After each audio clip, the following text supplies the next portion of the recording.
Hoy analizaremos un aspecto muy importante y de actualidad como es el manejo de rescate ante una crisis sintomática aguda. El valor de este enfoque no solo es importante para evitar el impacto de la crisis convulsiva prolongada, no solo desde el punto de vista de la morbilidad, sino también desde el punto de vista de la mortalidad. Es interesante conocer que la mayoría de las crisis epilépticas se resuelven espontáneamente, es decir, así como comienzan de manera brusca, terminan también de manera brusca en general, aunque hay casos que la desaparición es más lenta. Pero existen algunos casos en que las crisis pueden ser más prolongadas y ahí es donde tenemos que tener muy en cuenta esta situación para intervenir desde el punto de vista terapéutico. Hay un aspecto que es muy interesante que tengamos en cuenta, que es cuando debemos intervenir, ¿no? Como las dimensiones operativas, cuándo debemos intervenir terapéuticamente y cuándo tenemos que tener en cuenta la posibilidad de que la crisis, si se prolonga, nos genera riesgos de que la neurona se afecte y en consecuencia ahí sí podemos tener ese impacto que habíamos mencionado al inicio en relación a la morbilidad y a la mortalidad. Por ejemplo, en una crisis tónico-clónica generalizada, donde hay mayor impacto en el funcionamiento cerebral o los riesgos son mayores, tenemos que intervenir terapéuticamente a los 5 minutos. Si la crisis es focal, el tiempo para intervenir es a los 8 minutos y si la crisis es de ausencia, entonces a los 10 minutos podemos o debemos intervenir. Otro aspecto importante es considerar los productos que tenemos, que ustedes saben pueden ser por vía sublingual, por vía bucal, por vía nasal, por vía rectal.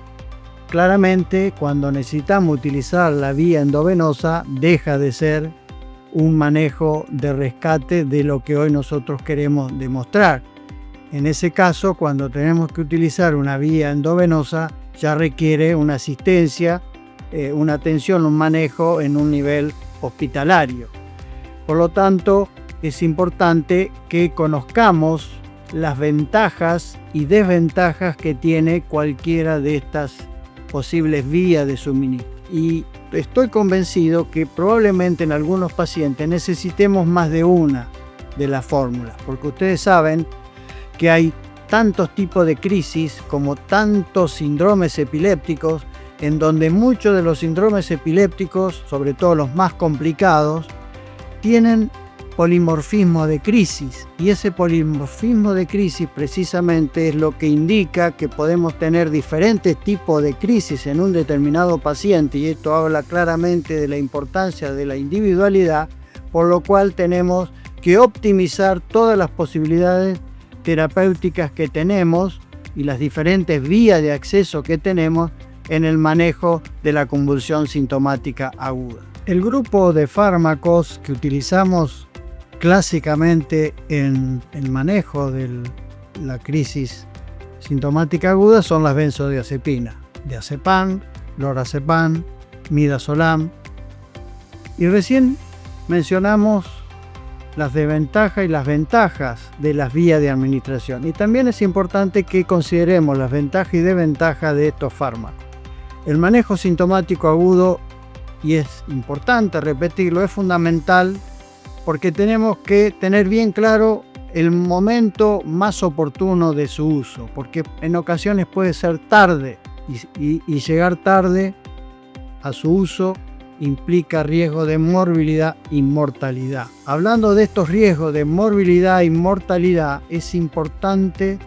tener en cuenta situaciones especiales. Solo voy a mencionar una que es emblemática y que es el ejemplo de una encefalopatía epiléptica del desarrollo más común, que es el síndrome de Dravet, en donde la particularidad del Dravet es la presencia de convulsiones desde etapas muy tempranas de la vida, desencadenadas muchas de ellas por la fiebre, y que son convulsiones que son prolongadas en general y que tienen riesgo de mortalidad. Por lo tanto, ahí más que nunca tenemos que instruir a los padres o cuidadores para utilizar estos productos, que a veces hasta son refractarios, hay que recurrir a la vía endovenosa, pero inicialmente hay que tener bien claro estas posibilidades terapéuticas que tenemos en el manejo de la crisis sintomática aguda. En conclusión, quiero enfatizar la importancia del manejo de rescate de la convulsión sintomática aguda. Clásicamente,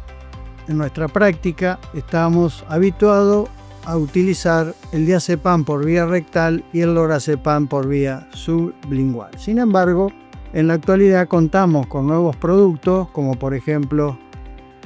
aquel que se usa por vía bucal y por vía nasal, lo cual nos obliga a la necesidad de hacer nuestra propia experiencia ante estas nuevas propuestas terapéuticas, que son muy importantes a tener en cuenta y que sin duda la práctica diaria, que es el aspecto fundamental que personalmente creo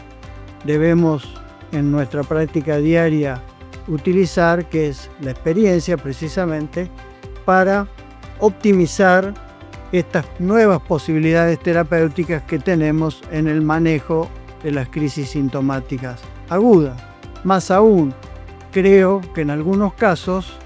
de acuerdo a las condiciones particulares en términos de tipos de crisis o tipos de epilepsia o síndromes epilépticos, podemos inclusive implementar más de una de estas posibilidades terapéuticas para beneficiar el impacto que pueda tener las crisis sintomáticas agudas en el desarrollo de los niños